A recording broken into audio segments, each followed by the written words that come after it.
The Murphy bed in the back of the Solis is secured with the barrel catch here on the rear side of the bath cabinet. Release the barrel catch, carefully lower the bed. You may need to lift up the cushion clearance to lower the bed. Your additional cushions will fold down.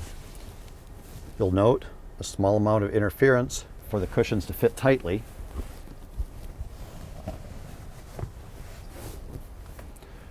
Which ensures that you won't feel the breaks in the cushions when you're sleeping.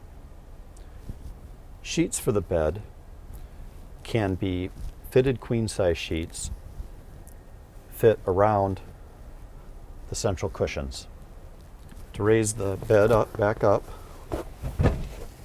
first fold up the cushions on the driver's side, lift the bed, and secure it with the barrel catch.